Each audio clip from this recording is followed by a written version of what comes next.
E, pois bem, para entender melhor como funciona esse refinanciamento do FIES, vamos conversar agora com Luciana Reis, ela é especialista em cálculos periciais. Começar então com a Luciana já abordando, né, Luciana, esse montante, né, 51% de inadimplentes e uma montanha de dinheiro aí que chega aí aos 87 bilhões e 200 milhões em dívidas. É tudo isso mesmo?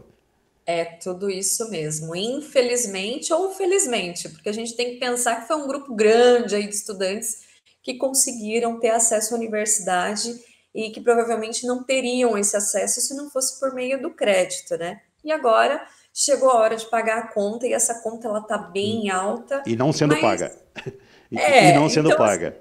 exato, esse refinanciamento que veio do governo aí é uma forma de realmente tentar voltar dinheiro para os cofres públicos, mas principalmente eu costumo olhar com bons olhos, que é fazer com que essa população aí de estudantes que agora estão se tornando profissionais no mercado de trabalho se tornem economicamente ativos e tomem as suas responsabilidades e, ao mesmo tempo, acaba sendo um dinheiro que, retornando, pode se tornar novas linhas de crédito para novos estudantes aí no futuro. Agora, Luciana, está vendo aqui, refere-se a um período de 2017, isso.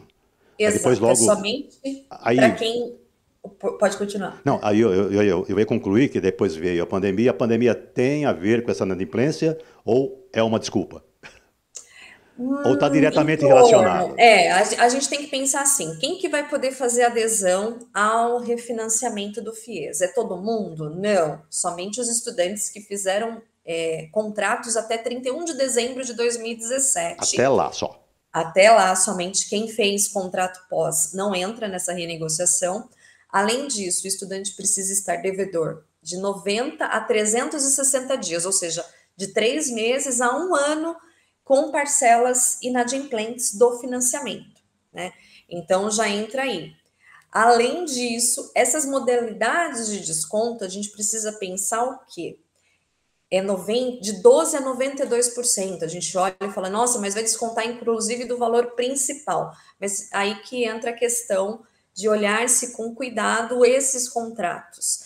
Por isso que eu falo que o estudante ele tem que buscar a sua instituição financeira para saber como que foi a evolução dessa dívida, quais semestres ele financiou, porque muitos estudantes não financiam todos os semestres. Financiam o primeiro, o terceiro, metade do segundo, então vira um pouco que uma bagunça ali. Então, ir até a sua instituição, verificar como que está essa dívida. Normalmente eles recebem informativos via correio, até porque nas renovações assina-se contratos, para poder entender qual que é o meu pacote aqui devedor. Para que eu também não esteja assinando algo que no final das contas vai ser uma dívida que pode chegar até 12 anos, são 150 meses, o financiamento de maior prazo. Então a gente tem que pensar, eu estudei 4 anos e vou pagar em 12. Então, tudo isso precisa ser avaliado antes de assinar esse acordo. Agora, Luciana, me diga uma coisa. Ele financiou lá valor X. Ficou inadimplente, esse X é X mais alguma coisa? Sempre, Sempre, sempre vai né? ser o Então valor do tem uma gordura que pode ser principal. queimada, que pode estar incluída nesse Exatamente. desconto. Na verdade, o desconto ele vai pegar tanto multas como os juros moratórios, e você tem que pensar que qualquer empréstimo que você faça, qualquer financiamento, você sempre vai ter o valor do principal. Então, se é o valor da faculdade era 10 mil, vamos pensar aqui, um ano de faculdade 10 mil, é 10 mil com correção monetária, com juros remuneratórios, e aí se eu estou em atraso, vem juros de mora, vem multa moratória, então tem todos esses encargos.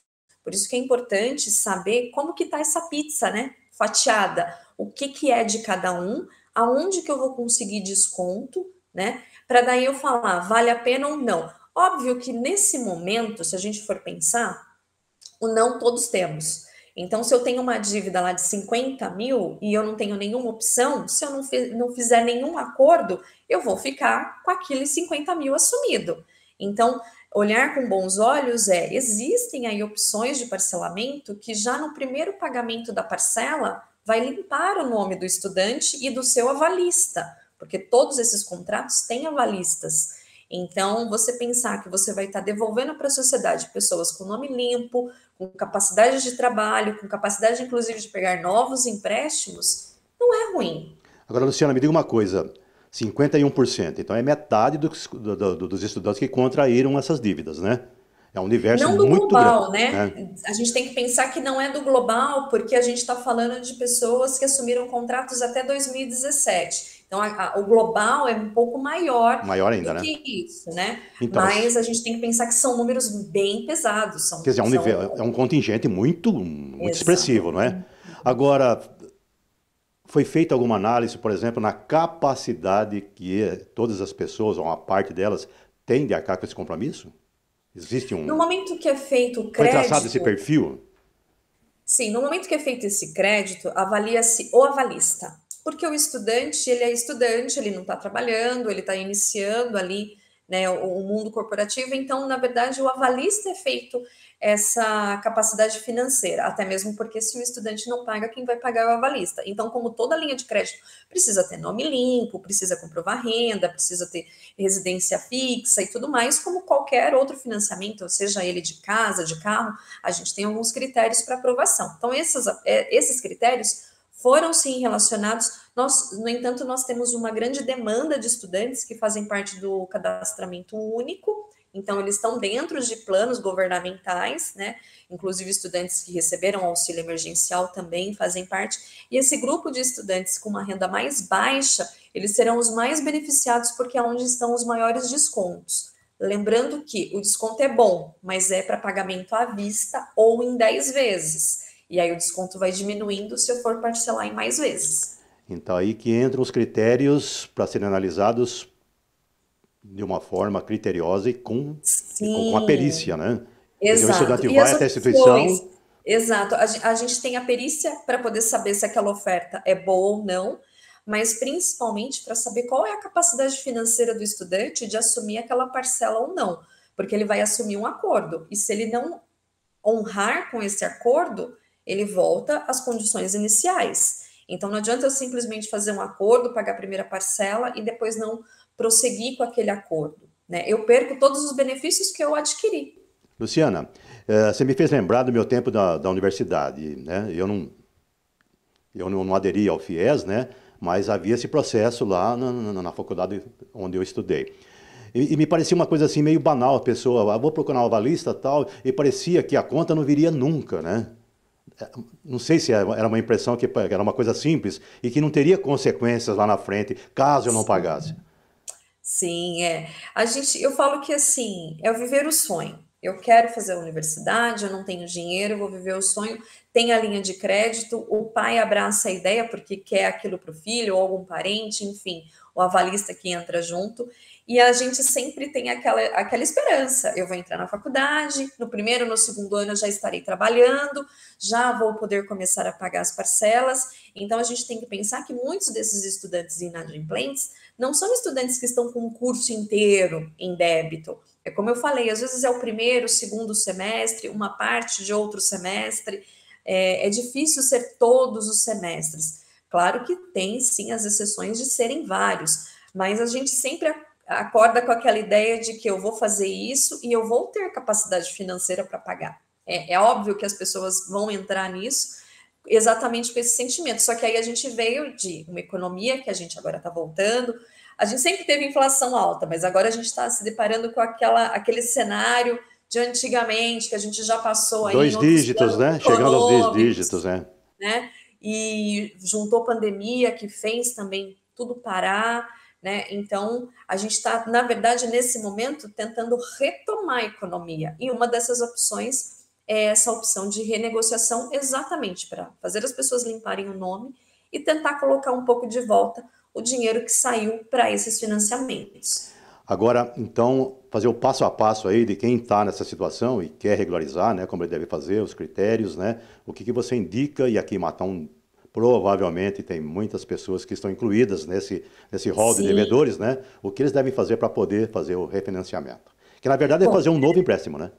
Em na outras verdade, é bases, uma né? repactuação com uma renegociação, onde você vai ter ali alguns benefícios para estar fazendo essa renegociação. Primeira coisa, as instituições financeiras elas estão disponibilizando no próprio app dos bancos a opção de renegociação. Então, o estudante ele normalmente ele tem conta aberta naquele banco que está sendo feito o financiamento do FIES, e ali ele já consegue, via celular mesmo, pelo app, saber como que está o saldo devedor e quais opções que ele já está se enquadrando, porque o próprio banco vai trazer esse filtro para ele, né? Ele já pode observar. Vamos pensar assim, primeiro eu vou ver o que temos. Feito isso, se aquela opção via app ainda não está dentro daquele parâmetro financeiro de cada um, ir até a instituição financeira, ir até o banco, sentar com o gerente, puxar todos esses saldos devedores e entender como que está formada essa dívida. Feito isso, saber se aquele desconto, se aquele parcelamento vai caber dentro do bolso. Ficou com dúvida? Pode sim procurar tanto a parte jurídica quanto a parte técnica, que aí entra exatamente os cálculos e as perícias, para poder avaliar se realmente aquilo está valendo a pena ou não, ou se não tem nenhuma abusividade por detrás. O que seria isso? Bom, a minha dívida era isso, será que o valor da faculdade era esse mesmo? Fazer essa conferência, para que não esteja pagando nada além daquilo que realmente se deve, né? E aí sim, como tem até agosto, existe um tempo hábil aí para poder avaliar, estudar bem, analisar essas opções, e aí sim falar, eu consigo fazer esse acordo, eu consigo fazer essa renegociação e vou conseguir honrá-la. Bom, Luciana, só para terminar então, quem não fizer o refinanciamento, quais são as sanções? Quem for fazer o financiamento, Ou então vamos quitar, lá. né? Ou quitar a dívida, né? Quem for fazer, os descontos vão de 12% até 92%. Lembrando que os descontos maiores são para os estudantes que fazem parte aí dos planos emergenciais e cadastro único, tá? Lembrando que também são contratos que estejam para quitação. Então, eu fiz o financiamento em 2017, mas eu entrei na faculdade em 2017. Então, também vão existir essas exceções. Precisam ser contratos que estejam para serem finalizados, tá? As opções de 92%, você tem a opção de 92% para pagamento à vista ou um parcelamento em até 10 vezes. Então, um parcelamento curto, se eu estou com uma dívida muito alta, talvez a parcela não se encaixe na minha situação financeira. Tem que pensar nisso. E as opções de parcelamento maior, elas têm desconto de 12%, também vai ser descontado multa, juros moratórios, e você pode parcelar em até 150 meses. Lembrando que isso já é um período de quase mais de 12 anos, e essa parcela será corrigida pela Selic. Então, a gente tem que estar de olho, porque ele é um índice que a cada momento a gente tem um cenário novo. Então, às vezes, hoje está baixo, amanhã pode estar muito alto, mas também pode estar muito baixo. Então, a gente tem que pensar que não é uma parcela necessariamente fixa, ela vai variar. E o inadimplente fica impedido de tocar a vida dele, né? Exato, mas em compensação, fechando o acordo, fazendo o pagamento da primeira parcela, já vai sendo liberado o Automático. nome tanto dele. Já Automático. libera e a pessoa pode voltar e ativa novamente com o nome limpo. Luciana, muito obrigado pelas informações. Foi muito legal bater esse papo contigo e estamos aqui à disposição. E também, assim que a gente precisar, a gente volta a manter contato contigo. Tá certo, muito obrigada e espero ter ajudado.